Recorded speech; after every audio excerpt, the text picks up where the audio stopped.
Salut mes Nakamas, j'espère que vous allez bien. On va faire la deuxième partie de la critique analyse du chapitre 807. Putain, je vais y arriver, décidément j'ai du mal, je suis beaucoup trop fatigué. Dans la première partie que vous pouvez voir ici, j'ai parlé de Senji et de tout ce que je pensais autour de lui avec ma théorie complètement folle et aussi du flashback par rapport à l'attaque de Big Mom. Dans cette deuxième partie, on va parler des Minx, on va parler de Jack, on va parler du restant de l'équipage et aussi des samouraïs. C'est parti donc pour la deuxième partie de la critique analyse du chapitre 807.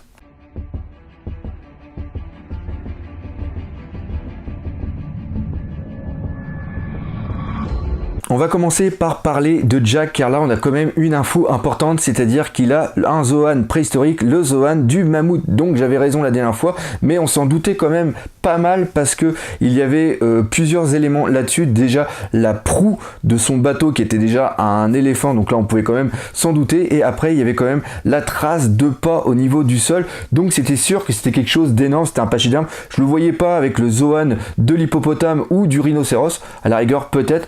Le Zoan du mammouth était quand même quelque chose qui lui ressemblait plus. Et là, je sais pas si vous avez remarqué, mais avec toute la fourrure qui est dessinée autour du mammouth, on remarque maintenant que c'était lui qu'on avait vu. On avait vu une sorte de silhouette au moment où Wanda allait expliquer qu'il y avait eu des tortures avec les croix de Saint-André. Et on voyait un personnage et on avait l'impression qu'il avait un sourire. Et on s'était dit que ça ne pouvait pas être Jack parce que Jack, on sait qu'il a une putain de truc en métal. On va appeler ça un truc, de grille, voilà c'est ça, de grille en métal devant le visage. Et là, maintenant que j'y repense, tel qu'on voit l'image, à la rigueur, c'est peut-être un reflet qu'on pourrait voir. Mais encore une fois, Ichiro Oda aime bien nous induire en erreur et c'est exactement ce qui s'est passé avec Jack. Et l'autre information qui est quand même assez importante, c'est qu'on sait qu'il était à la recherche d'une seule personne. Cette personne était Raizu. Maintenant, savoir pourquoi exactement il était à sa recherche, comme je vous l'ai dit, c'est sûrement lié à Wano Kuni.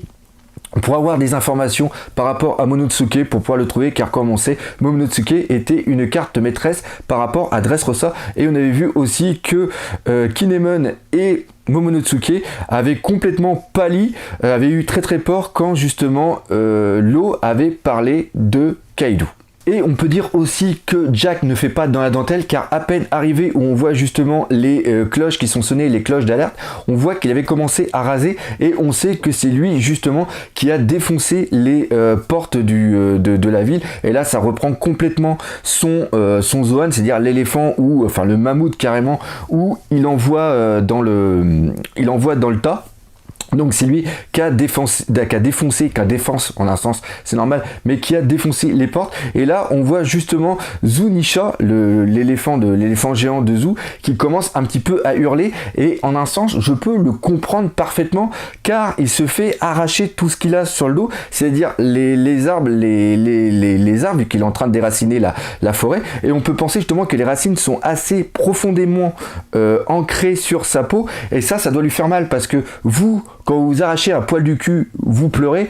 Alors l'éléphant, j'imagine même pas, avec les arbres qui doivent avoir des racines assez profondes. Donc ça, c'était vraiment pour parler de Jack. Par contre, je sais pas si vous vous souvenez, mais on voit sur les murs des traces dans d'anciens chapitres, justement on voit des traces de griffures et tout ça, et justement c'est ce qui a induit encore une fois en erreur certaines personnes en pensant que Jack ne pouvait pas avoir un fruit du mammouth, parce que un mammouth ça n'a pas de griffes. Et là ça fait justement penser que par contre dans son équipage il peut parfaitement avoir des Zoan hyper balèzes aussi. On se rappelle justement que Mouton Chip Sama avait sûrement un Zoan du mouton, donc dans son équipage obligatoirement il doit avoir d'autres Zoan. Maintenant on va parler des Minx. Alors on apprend qu'il y a deux rois aussi appelés princes. On a le premier qui s'appelle Inu Arashi. Donc Inu ça veut dire chien, on le sait aussi parce que Akainu de ça. Et si la traduction est bonne, ça j'ai lu ça sur un forum, ça signifie chien des tempêtes. Et le deuxième c'est Neko Mamushi qui lui signifie chat vipère. Et là on voit qu'il y en a un qui est lié à l'aurore, lui c'est le chien, et on a un autre c'est le prince le prince du soir ou le prince des ténèbres, le prince du crépuscule, voilà, c'est ça, où là c'est plus lié sur la nuit. Et on sait aussi à un moment qu'il avait dit que les Minx changeaient ils avaient peut-être quelque chose qui changeait parce qu'ils disaient on n'arrive pas encore à la nuit et il y a quelque chose avec la nuit qui arrive, il y a quelque chose qu'on ne sait pas encore, mais il y a quelque chose qui est vraiment lié au jour et à la nuit. Et on sait aussi que le prince de l'aurore qui est putain faut que j'y arrive, Inu Arashi, putain décidément c'est dur, c'est lui qui s'était fait torturer, c'est lui qu'on avait vu justement sur la croix de Lorraine, ouais c'est ça, et c'était lui qui s'est fait torturer par Jack, et c'est lui qui avait dit qu'il n'avait aucune information par rapport à Raizu, et ça quand même pour moi c'est assez important parce qu'il a quand même dû bien se faire torturer, il a dû vraiment souffrir à un tel point qu'il est quand même tombé dans le coma, c'est dire la cruauté de Jack, il a dû tomber dans le coma quand même pas mal longtemps, parce que Jack au niveau de la chronologie il serait peut-être parti il y a 10 jours, il serait parti normalement juste après l'arrivée de Senji. Enfin, on n'en sait pas trop, de toute façon on en prendra plus dans les prochains chapitres. On sait aussi qu'ils sont considérés, enfin que les Minx considèrent l'équipage de Senji comme des sauveurs parce qu'ils ont permis deux choses. Premièrement, ils ont réussi à redonner le courage, ce qui montre encore une fois que Jack et son équipage avaient un très très haut niveau de puissance pour pouvoir faire barrage à toute la force des Minx parce qu'on voyait quand même qu'ils étaient pas mal puissants. Et deuxièmement, Chopper là a eu un très très gros rôle parce que il a tout simplement réussi à donner des techniques pour soigner les personnes. Et c'est peut-être pour ça qu'on les voit justement avec plein de bandages. C'est tout ça, c'est l'œuvre de Chopper. On voit aussi dans ce chapitre que Oda aime bien utiliser les caricatures des animaux pour tous les personnages, justement pour toute la population des Minx. Et là, c'est très très bon parce que ça a permis de jouer sur quelque chose que moi personnellement je n'avais pas pu venir. C'était tout simplement Brook qui, vu que c'est un squelette et vu que c'est des os, il est complètement adoré par tout ce qui sont les Minx canidés. Et j'ai trouvé ça vraiment très très bon, et il y a justement l'utilisation d'une sorte de surnom affectif qu'ils lui ont donné, il l'appelle le corps.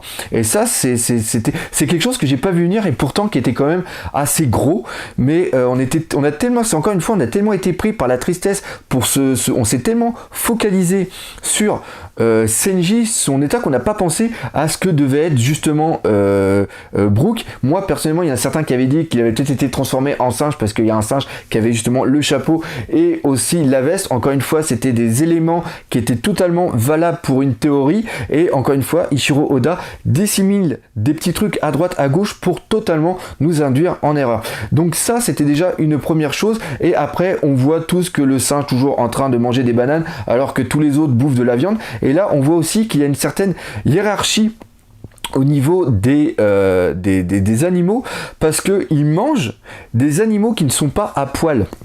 Et ça c'est important, donc leur monture, c'est pour ça qu'ils utilisent les sortes de gros trucs, de gros crocodiles sur pattes, parce que pour eux ce sont que des animaux entre guillemets domestiques qu'ils doivent utiliser pour monture ou qu'ils peuvent utiliser justement pour nourriture.